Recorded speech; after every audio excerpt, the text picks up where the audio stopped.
Wi-Fi screen display applied. Aviaport, comms by Rockwell Collins, capable of Cat 3A landings. Means you don't have to see a lot out the front.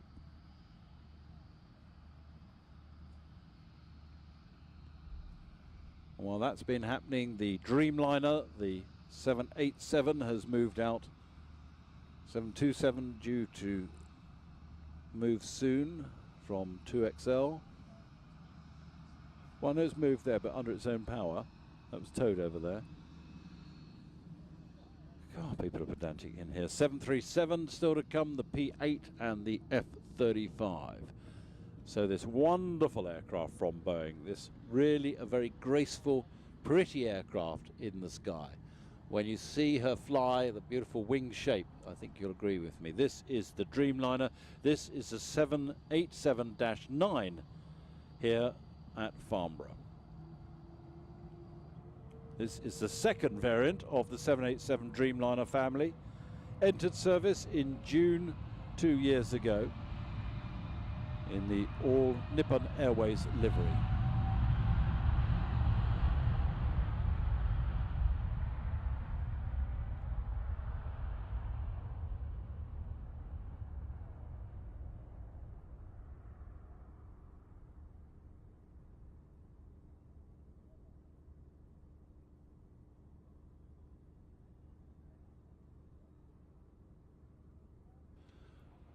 Well, how about that? Celebrating their centenary of Boeing in a few days' time on the 15th. They're celebrating it here in style at Farnborough with the Dreamliner.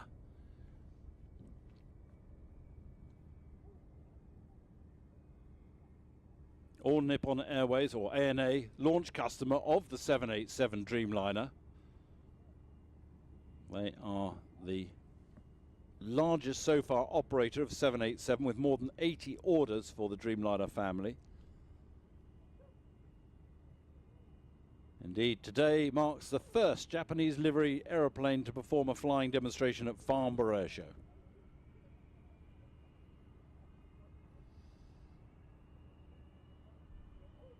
Indeed, ANA has decorated its livery with two distinct decals to commemorate this special occasion.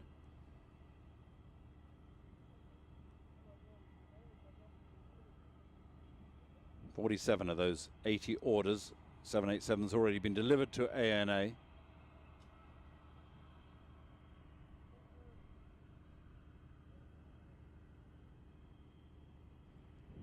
Today's flight under the command of Van Cheney, chief pilot for the 777, and Randy Neville, former chief pilot of the 787 program. In fact, Randy was in fact part of the crew of the original 787-8 when it made its maiden flight in December the 15th, 2009.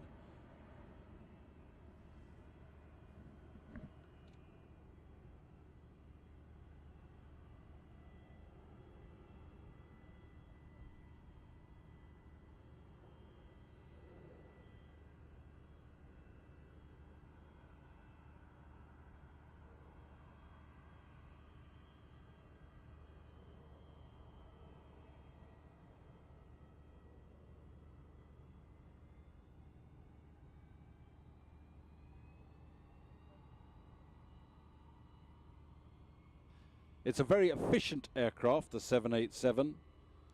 Low noise footprint. It's very quiet. The level of noise inside is very, very quiet. It's like a low rumble.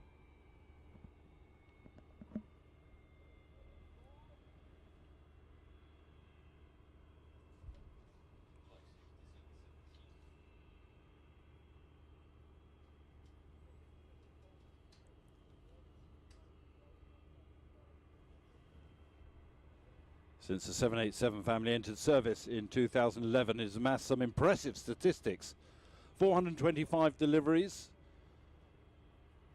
500,000 flights, 1.2 billion revenue miles have been flown, and isn't that graceful? 96 million passengers flown to their destination, and because of the efficiency of the wing and engine configuration, £8 billion of fuel have been saved in comparison to previous aircraft. 175 knots At the moment, we got our flight tracker back up and running.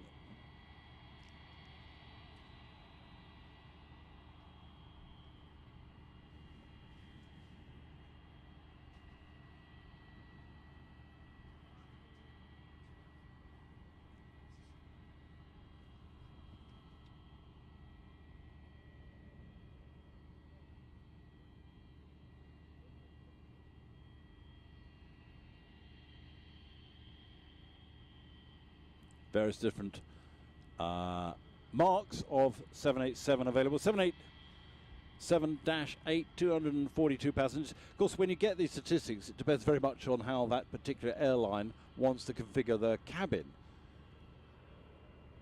But the range of the 787-8 is around about 7,300 nautical miles. There's the 787-9, up the passenger load in two-class configuration, something like 290 passengers. The Dash 10 is the third member of the super efficient passenger pleasing 787, and that's in its development and creation. That's going to be around about 330 passengers. So depending on what operation you want to do, what range you want to do, where you want to go, and the passenger configuration depends on which variant of 787, or indeed a collection thereof, giving you maximum flexibility.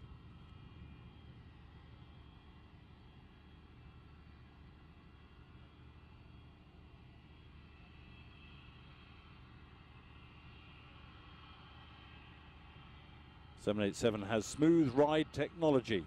It senses motion due to turbulence and makes inputs to minimize the aeroplane motion, resulting in a much more pleasant ride for the passengers. Large windows.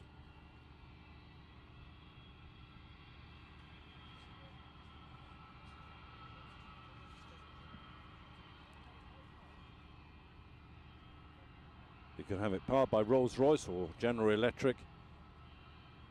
Rolls-Royce Trent 1000.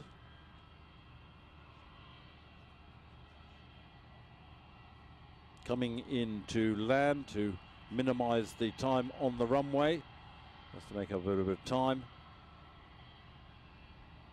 No problem with the tailwind at all. Tricycle landing gear by Messier Doughty.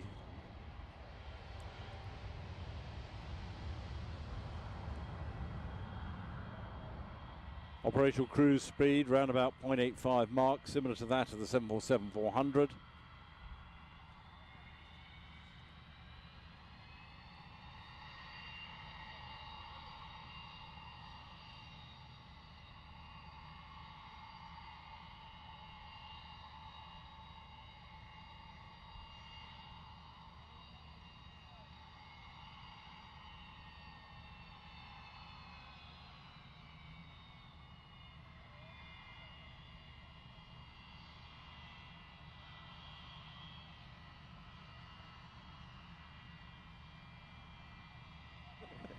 So out on the beginning of the threshold now. Who's flying the Hornet today? We have Rick Sealong. We always bring two airshow pilots, and we never eat the same dish at dinner. We've learned that lesson the hard way. Yep. Ricardo taught me that one. Okay? Yep. So Rick's going to fly the, I'm guessing, high show just based on looking out the window. We've certainly got the airspace being confirmed to us, so he's got the full 7,000 feet for maneuvers. Excellent. And Rick did 14 years as a Navy pilot. Then flew for Delta Airlines for a while, and then decided to get back in, and then he did another, let's see, was it 8 years or 8 or 9 years as an Air Force Lieutenant Colonel.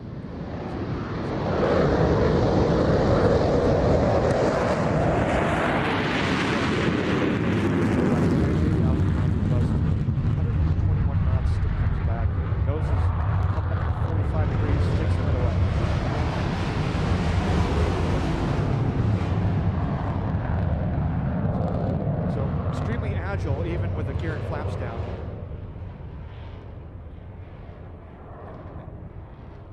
All right, pulling up into the vertical for the half Cuban 8, so it shows you how agile the aircraft is in the landing configuration.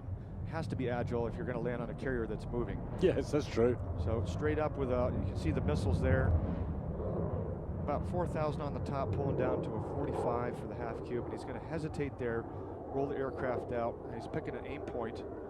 And you'll see the stick come back into the lap.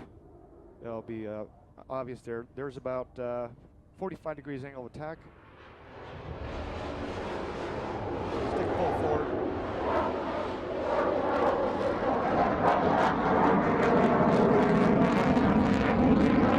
Just 1.5. Right. Richard, how much positive G do you have on that? He probably had about 4.5 on that. So it's quite a lot of changing, isn't it? Right. Yeah. So it's been rapidly changing the lift factor of the aircraft. This mid-radius turn isn't actually the minimum we can do. It's basically a position turn so we can stay within the maneuvering area and comply with the extremely stringent rules here. And what we'll do is load up the jet so he'll roll and pull at the same time. That's 6 G's right about there. Touch the vertical. There's about negative 2 G's. Full forward stick on that. Woof.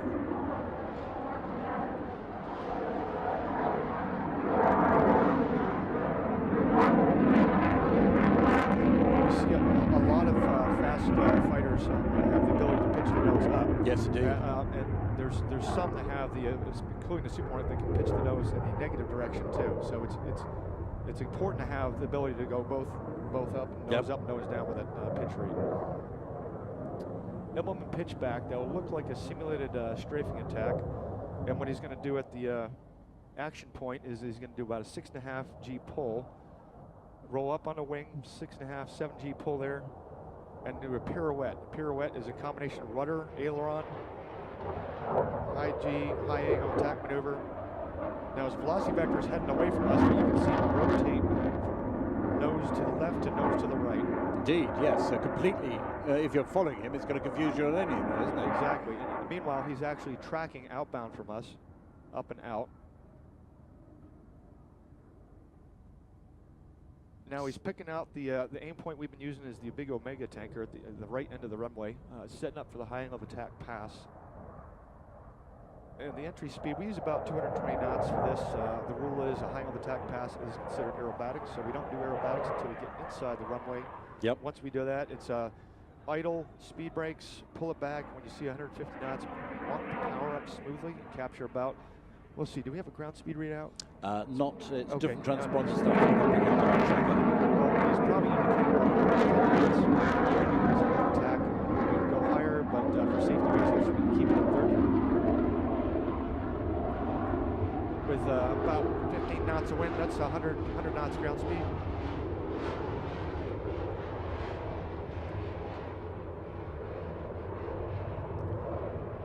So I have been, in my Navy career, been tasked with intercepting and escorting helicopters.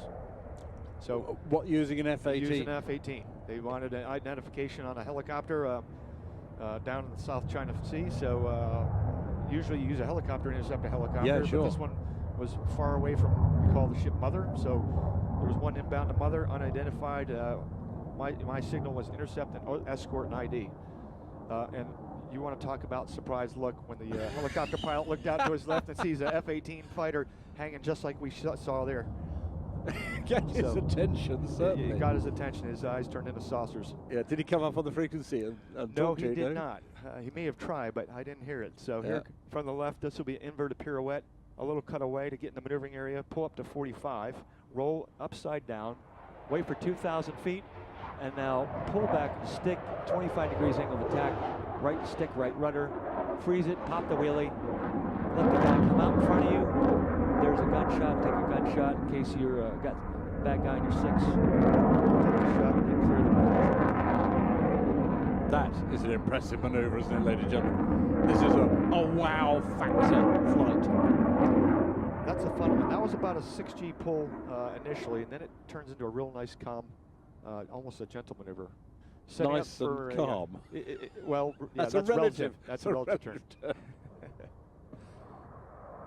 All right, out of the inverted pirouette, it's going to accelerate to about 350 to 375 knots. This will be a vertical recovery. So now we're going to go into vertical and do the same pirouette maneuver.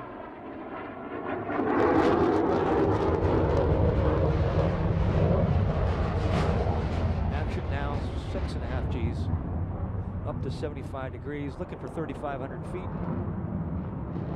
There's 3,500 feet, stick back in the lap. Get the nose on the horizon, right rudder, right stick. Hold it right there, pop the wheelie. Look for your aim point. Coming right down inside the maneuver box, which is, like I said, I could hit my tee shot across it. It's not big. 3,000 feet. Stick goes back in the lap, light the afterburner, and recover with about 1,500 feet of margin.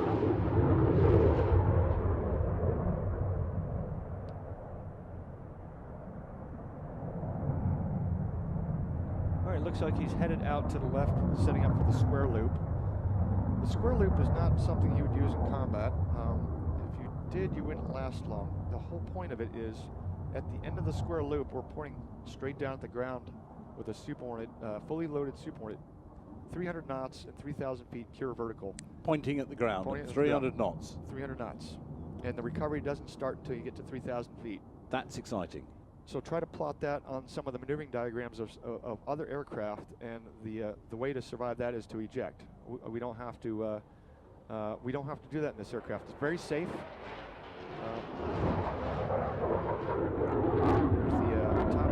Here's the top of the square loop. Stand the throttles up. Count to 10 seconds. He's at 4,500 feet right now. 170 knots. Stick goes back in the lap. Right there. There's pure vertical, accelerating towards the Earth. And he's waiting on 3,000 feet. It's a painful wait. Even though we have full confidence in this aircraft, you can see the vapors over the strakes there generating lift. And there's about 1,200 feet of margin on that recovery. Is there any lag of the altimeter at that rate of descent? No, we haven't. It's blended solution. Right. GPS is feeding out altitude. Here's the loaded roll. You can see the yaw right there. That's a good shot of the yaw. And it'll stop it precisely upon the wheelie.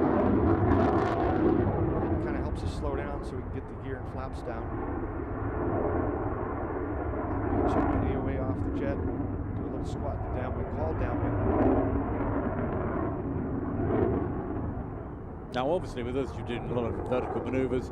It's pressurized, obviously. Yes. But do you get any sense of pressure or change doing the maneuvers, or is the pressure just kept at sea level or whatever you've got it at? The pressure schedule will be basically outside pressure up to 8,000 feet.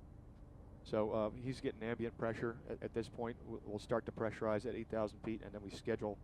So he's feeling that in his ears and his sinuses, very just like I would in an open cockpit airplane. Exactly. Although right. it's a bit quicker rate of climb. Right. With the engines at high power, you get a little bit of additional pressure, so it may be pressurized a little lower.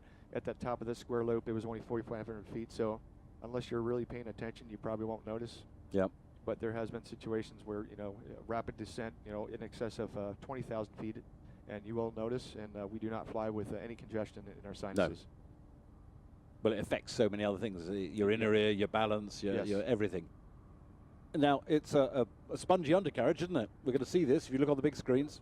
That, I don't know who designed that, but they are a genius.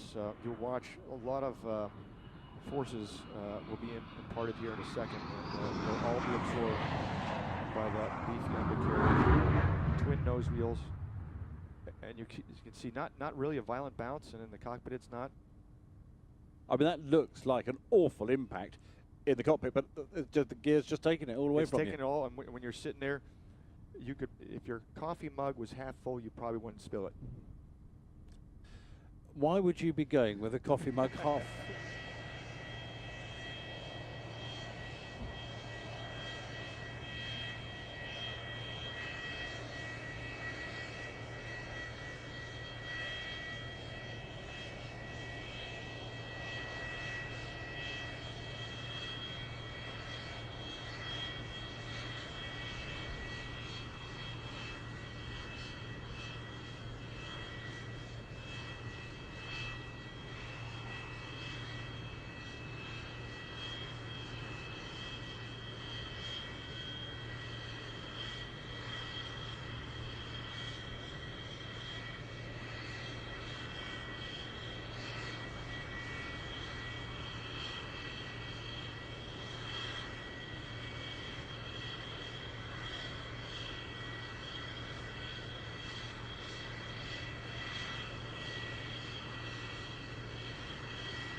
Right, 727 at the end of the runway. Lights just been turned on. very, very close to starting his takeoff run. Now remember the difference in noise. There's no criticism of this aircraft. It's a completely different generation type aircraft. It's not built for being quiet. It does show you how much aero engines have come up over the years. This is the Oil Spill Response Limited aircraft.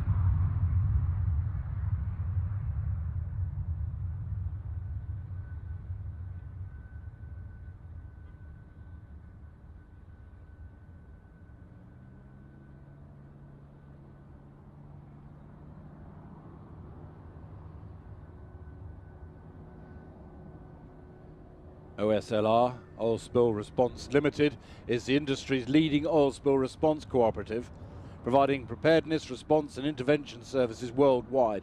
Membership represents a majority of global oil production, comprising some 150 environmentally responsible operations from governments, from marine and energy-related sectors, operating from strategic locations in Europe, the Middle East, Asia, Pacific and the Americas.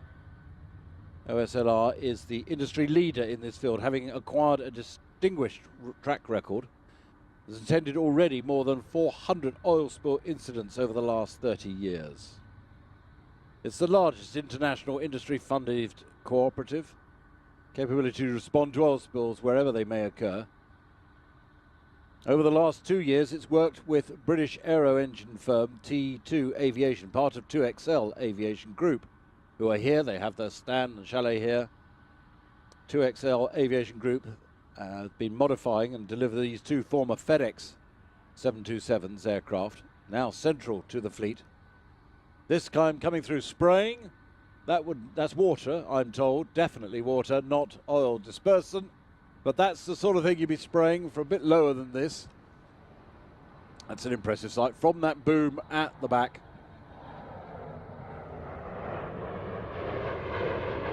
As I say, 2XL rather, based up the road, but they've got their chalet here. And you may well be seeing, if you're here on the public day, the Blades, also part of the same organisation. Flying later, not today that is. Fitted with internal tanks, pumps to the spray boom.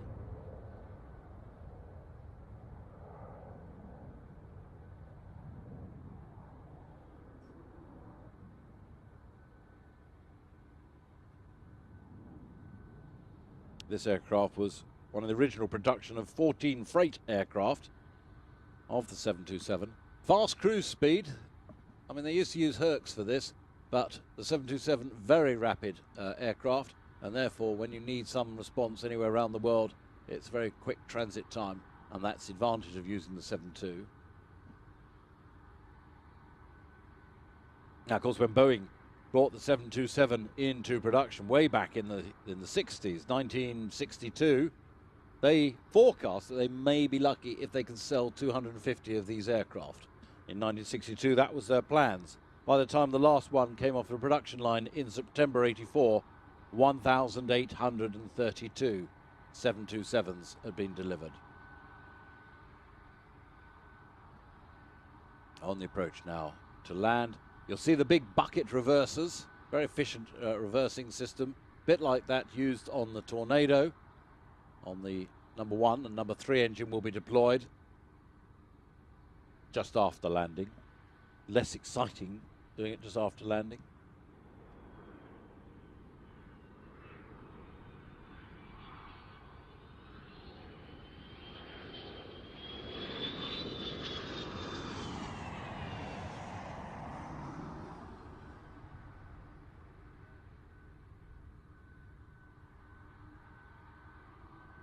There go the reversers.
And here's an interesting fact, hot off the press.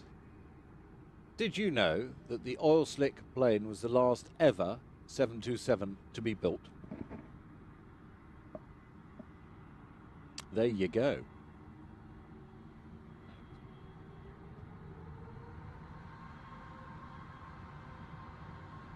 Just proves someone's listening because they've just texted that through. From Airshow Radio, our colleagues there. What, 2 people listening? Crikey, we're really reaching people. Fantastic. Who are the 2 people listening? Hello, mother. So now out on the runway, about to go, the 737 starting his takeoff run. 737 MAX. Look at the winglets. We'll talk about those later. This is 737-8 MAX.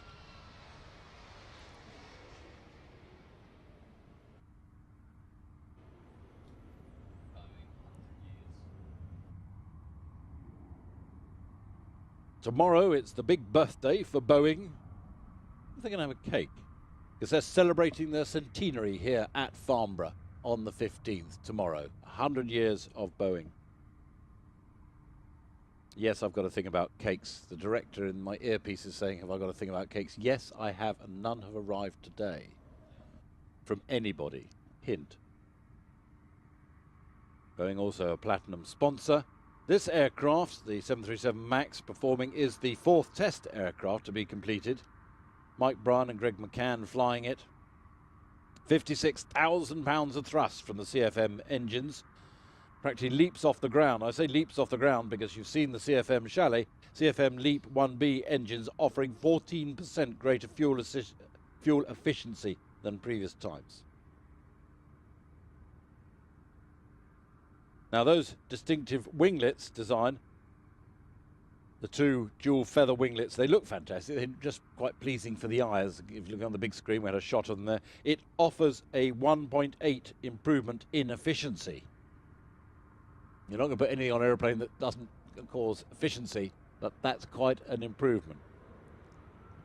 It's quiet. In fact, operational footprint vastly reduced over previous types. Pitching up again to altitude and course reversal for the next pass, demonstrating the manoeuvrability and certainly the elegance of the 737 MAX. It says in the notes, brackets, if sunny. We've got that today.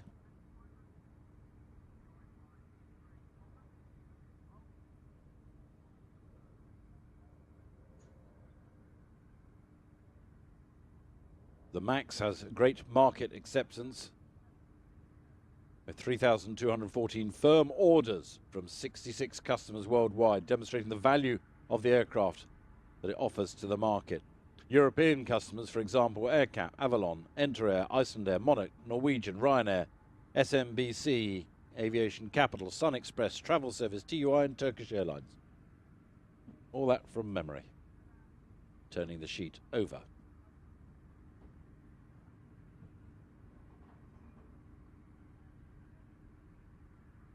It's using a lot of the new type of interior lighting, the Boeing Sky Interior. Pleasing environment. It's very similar to that of the concept in the Dreamliner, the 787. Wing rock, coloured LED lighting and brighter decor make the cabin much more open and spacious, the feeling to it. LED reading lights, easy to use, passenger service units, touchscreen panels. All the modern bits and pieces. MAX has fly-by-wire spoilers, reducing the weight and complexity of the spoiler system compared to that of something like the 737NG. In fact, on that wave to us, the spoiler's working quite hard. Now positioning, I believe, for a fast pass.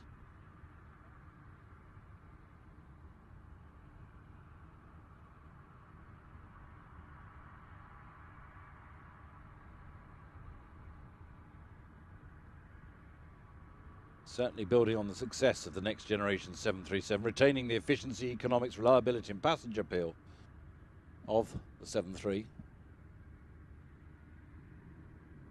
I used to fly a 737. 737-300, CFM 56 engines, similar engines.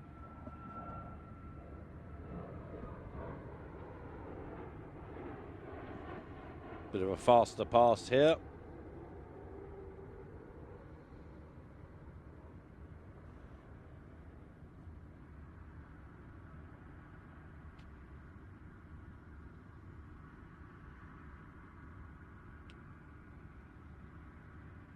Flight test, the 4 flight test aircraft have completed more than 300 combined hours. First delivery expected in the first half of next year. They took it to La Paz in Bolivia for the high altitude tests. They've done the minimum control speeds, engineering tests, ground effects, nacelle cooling. All of those sort of testing has got to be done.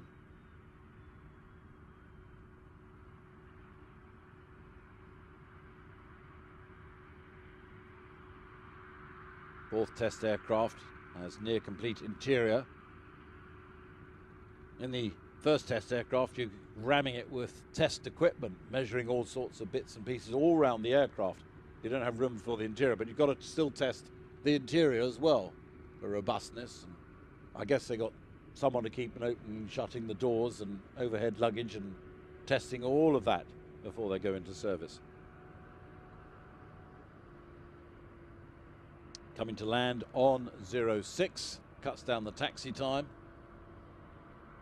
It is all of a crosswind, near as anything. Drifting in over Laffan's plain, down on our left. A lot more aircraft going to be in the public days on the Saturday and Sunday. Much fuller programme. Indeed, Tim Peake is going to be here on one of the days, which will be Saturday. Saturday, everyone's now saying, I've got 2 different talk packs going, everyone's shouting at me saying Saturday. All right, I got it. Tim Peake here on Saturday.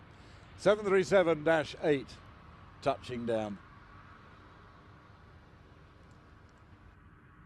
There's that logo, 100 years of Boeing. Happy birthday, Boeing.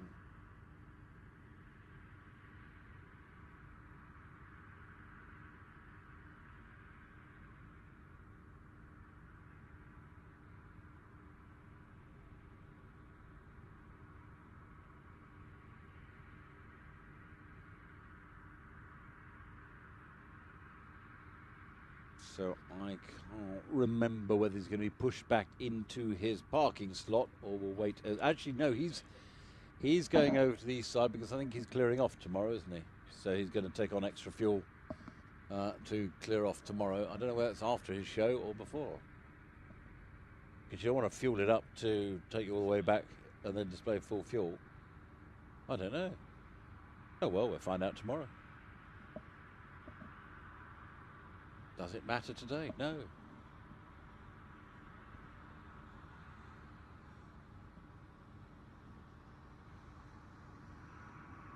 Remember, on your way out, listen to Airshow Radio for traffic and travel. Follow the signs, follow the marshallers. Take your time on the way out. Don't all bunch up at the gates at the same time.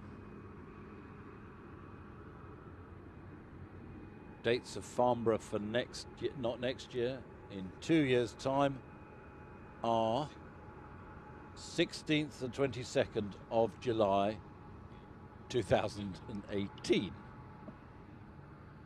If you turn up next year, you're the only person standing in the middle of the field.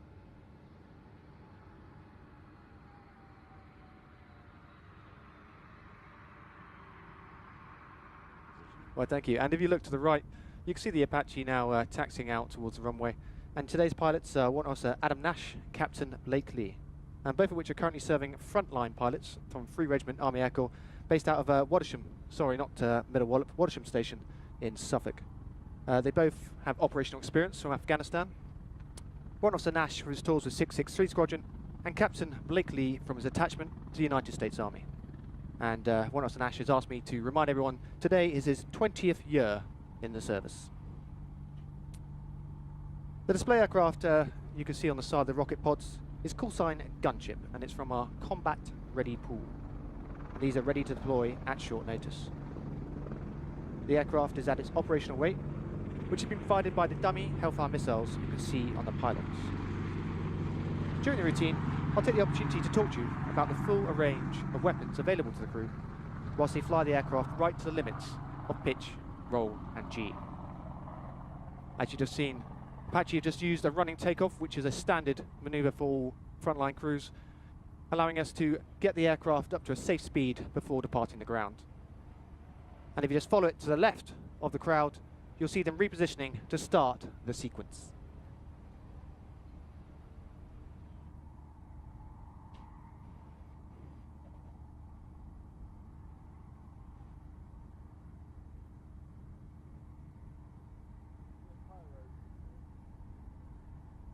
And as you can see now, the crew are now pitching to 45 degrees nose up, 90 degrees angular bank to start the show with a 180 degree wing over.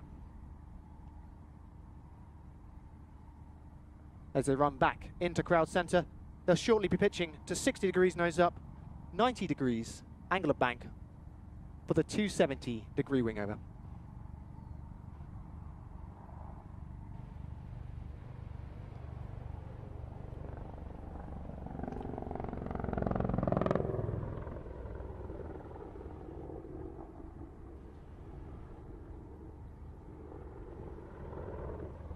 As the aircraft exits out the B-axis, they're now repositioning for the wheel off-axis gun.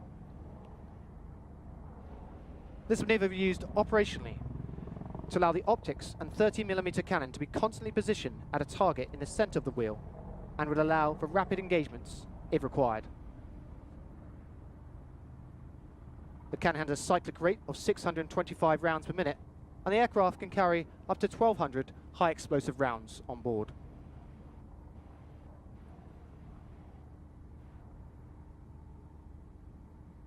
As the Apache once again repositions out at crowd left, we can appreciate the effort it put in during the Herrick conflict, where the British Apache flew over 51,000 hours, and that's more than any other British aircraft.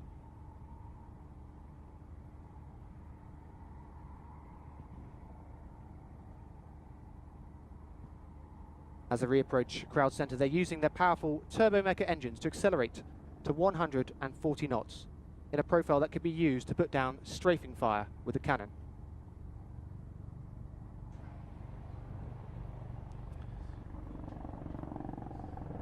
They're now repositioning into a modified rapid climb to adopt a diving fire profile. This could be used operationally to deliver the CRV-7 rockets onto a target. The dive also allows the crew to manipulate the effect the rocket has at the target.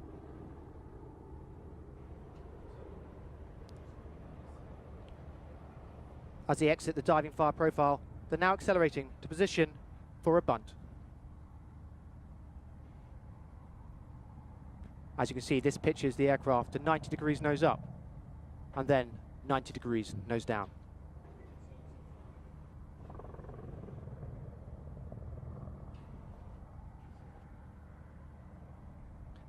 Each of the engines can produce 2,300 shaft horsepower, which means the Apache has over 4 Formula One race cars on board.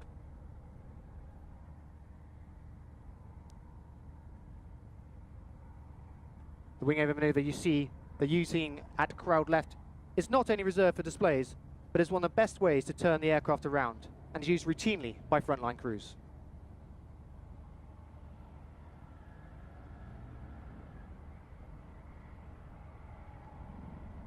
As gunship returns to crowd center, the crew will shortly perform a rapid climb. This will show the excellent rate of climb that the powerful engines enable the aircraft to have, and will be used to maneuver the Apache rapidly through what is known operationally as the fret band. This is where aircraft are most susceptible to small arms fire. The Apache's optics are able to look to up to 60 degrees down from the horizontal, giving the crew good field of view onto a respective target area. Just as they rapidly have to climb through the fret band, they have to be able to descend through it rapidly as well.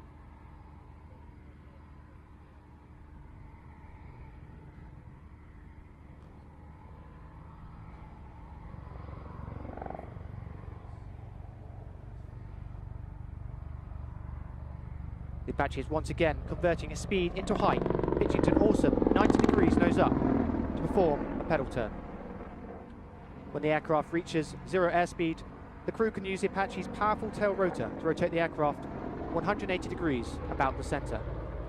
As they approach crowd centre, they're going to perform a new manoeuvre for the 2016 season. This is known as the corkscrew.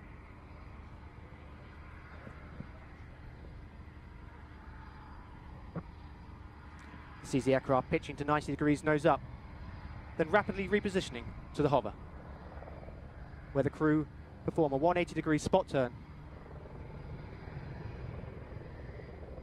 before exiting 90 degrees nose down.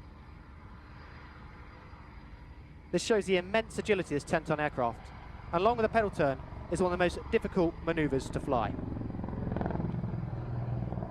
As they exit the corkscrew, they're conducting a 360 quick stop to arrive at the hover. The Apache has 4 weapon stations on its pylons. The aircraft can be fitted with either CRV-7 rocket pods, Hellfire missile launchers, or external fuel tanks. And as you can see today, Gunship have opted for a mixture of rocket pods and missile launchers. Each rocket pod can house up to 19 rockets, and the missile launchers can each hold up to 4 missiles. Both the rockets and missiles can be fired out to ranges of up to 8 kilometers, whilst the powerful M230 cannon can fire out to a staggering 4,200 meters. As you watch the aircraft move right to left, you can see the Apache's amazing hover performance. The Apache is one of the few helicopters that is fitted with a stabilator. This is the horizontal wing mounted just below the tail rotor. This helps keep the Apache as stable as possible to deliver weapons onto a target. Now if you look to the top, you can see the helicopter's fire control radar dome mounted above the main rotor blades. This scans out to 8 kilometers, can detect 1,024 targets, prioritize them, and then provide 16 simultaneous firing solutions through the aircraft's weapon processors. The radar is not only used to find targets and provide weapon guidance, however, it can be used in a setting called terrain profile mode, which maps out the ground in front of the aircraft to help navigate in very poor weather.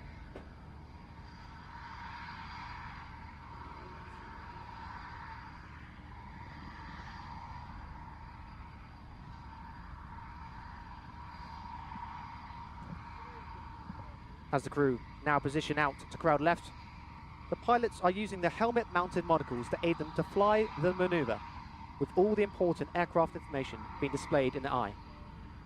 This allows them to keep their eye out of the cockpit at all times.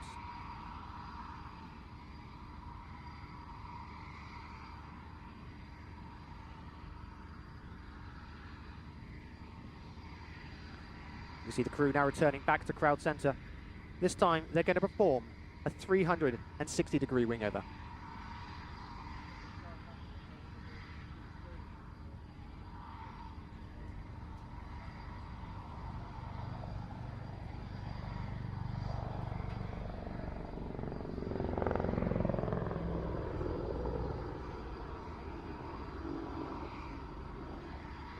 This once again demonstrates how agile the Apache is and why it's such an asset to the British Armed Forces.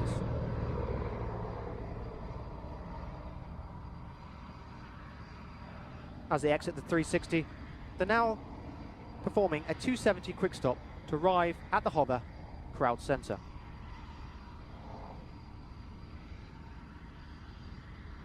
And as you do so, ladies and gentlemen, please put your hands together for the 2016 Attack Helicopter Display Team.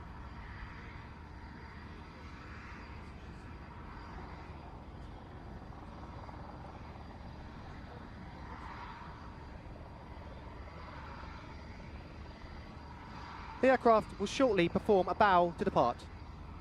And as it does, I'd like to thank Farnborough Airshow for inviting us, and of course you, the general public, for your continued support to the British Armed Forces. There are a variety of hugely exciting job opportunities for you in the Army Air Corps, far more than I could do justice in just a 10-minute display. But if you do have any questions, please find a member of the display team or search Army Jobs online. Thank you. Thank you very much indeed. And how come you got into Army flying then? Did you join the Army Air Corps Director or to a different regiment first? To be honest, I was brought up in Hong Kong, and I remember thinking about joining the Cathay Pacific cadet program. And basically, I remember someone saying something about the Army. My dad, coincidentally, was in the Army, Royal Engineers, and hence why I was living out there. And then at university, I was walking down the street after a few beers in a bar, as you do. I remember just someone mentioning something about Apache, and I thought, oh, why not? Give it a go. And luckily for me, I managed to jump through all the various hurdles, I suppose, and find myself here today. Fantastic. Well, thank the team. You're flying tomorrow and the following day? Absolutely, and tomorrow and on Sunday we have the pyrotechnics to accompany the display, which add a new dimension, shall we call it, along with a tactical element. Same routine, but put into context, shall we say. I don't want to be totally downwind of that when it happens. If you just displace it slightly so it goes over everybody else bar me. We were struck by lightning on Wednesday. I've had enough of pyrotechnics close to this commentary box. I'll make sure to let the team know. I mean, it's the same team that did the James Bond movie, the recent one, Spectre, so they're a pretty professional outfit, so I'd like to think they'll be able to keep it where we need it. Exactly. Well, thank you very much. We'll see you tomorrow. Please do thank the team. I mean, it's a fantastic looking aircraft in itself, isn't it? Was this one built down in Falcon Field out in Mesa? I know these are all built under license, actually, from what was Augusta Westland. Now it's become Leonardo, I believe. And they're built down in Somerset, near Yeovil. Perfect. Great. Well, we'll see you tomorrow. Thank you.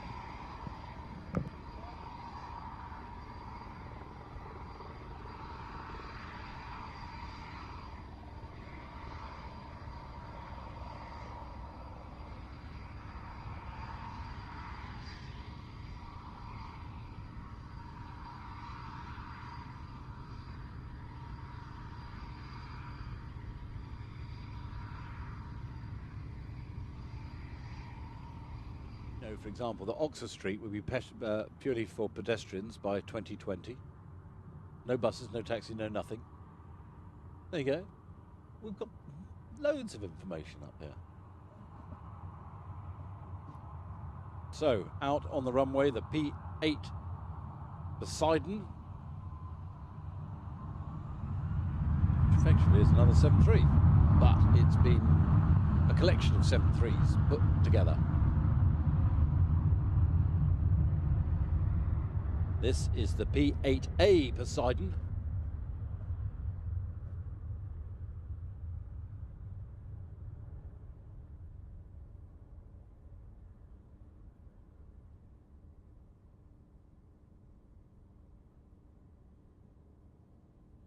P-8 airframe combines the mid-size 737-800 fuselage with the longer wings and increased gross weight of the 737-900ER extended range aircraft.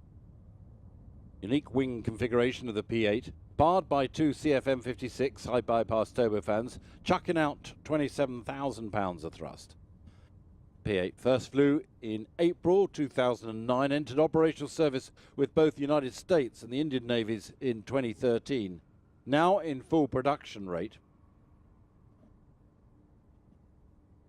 To date, Boeing has delivered 47 of these aircraft to the United States Navy, 8 of the international variants to India, and they expect to make delivery of the first aircraft to the Royal Australian Air Force by the end of this year.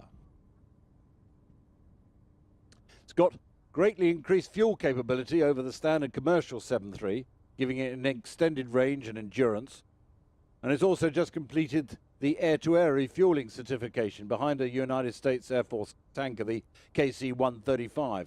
Of course, that greatly enhances its operational capability.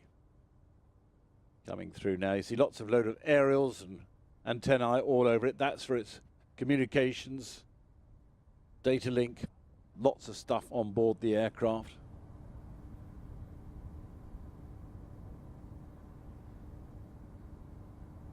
Configured today with, I'm delighted to tell you, 2 inert AGM-84 Harpoon missiles under the wings. You can tell they're inert because they've got a blue band around them.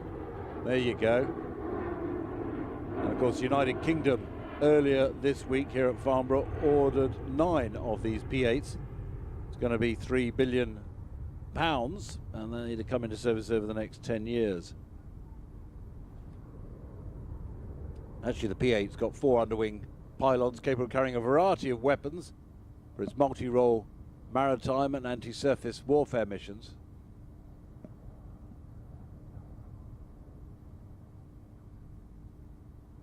I didn't notice whether the weapons bay was open. The camera pod is extended at the moment. Indeed, there's the weapons bay. Thank you guys for the cameras.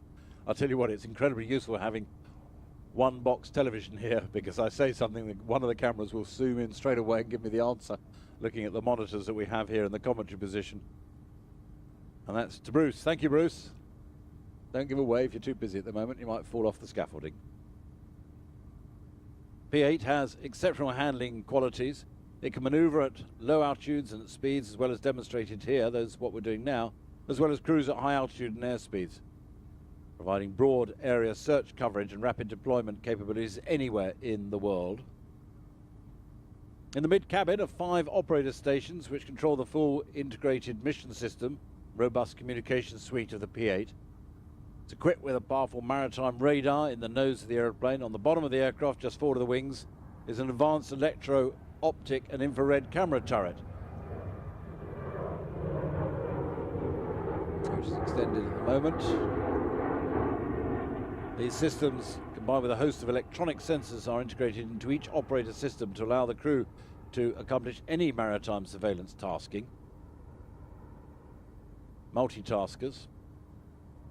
And I got into trouble yesterday for the next thing, so I'm not going to talk about who's better at multitasking. We're just not going to go there. We got into trouble yesterday. In fact, get into trouble every day. In the rear of the cabin, 6 sonar buoy launchers for storage of hundreds of sonar buoys. The launchers eject the sonar buoys through the tubes in the aft body of the P-8, providing precision placement in the water for acoustic subsurface surveillance and anti-submarine warfare operations. Now, it's got no passenger windows per se, but they've got 2 observer windows, each 4 times the size of a commercial 737 window.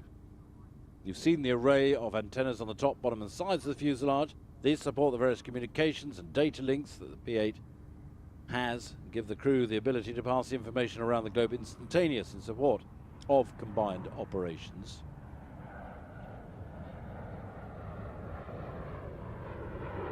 Still with the weapons bay open.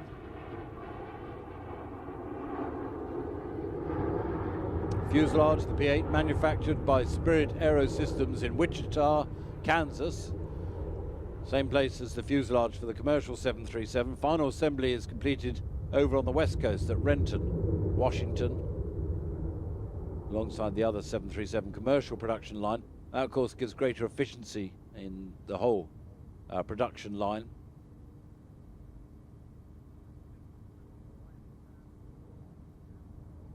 Shortly close the weapons bay, retract the camera, preparing for landing.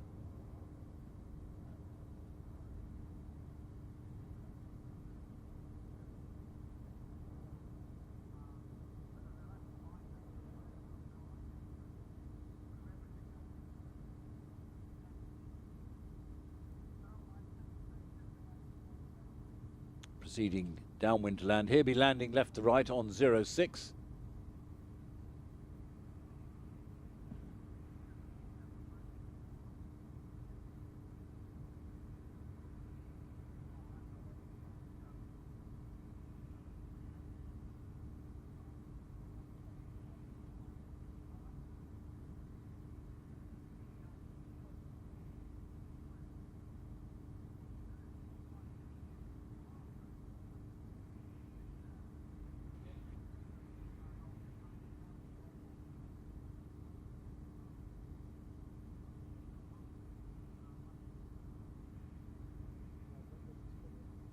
So turning final now.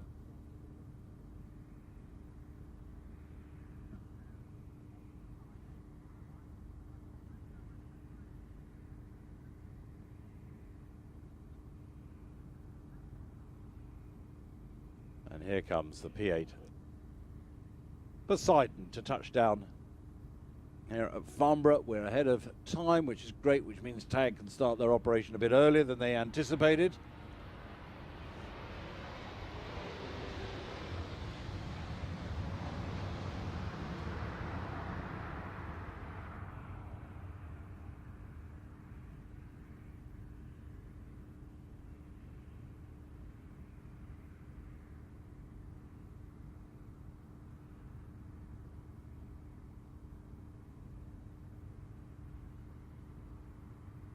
And with Poseidon touching down safely, ladies and gentlemen, my particular thanks to you for all coming along. My thanks to Mark Brown, who's done all the work and kept me on the straight and narrow up here in the commentary position, which is no easy task, that must be said.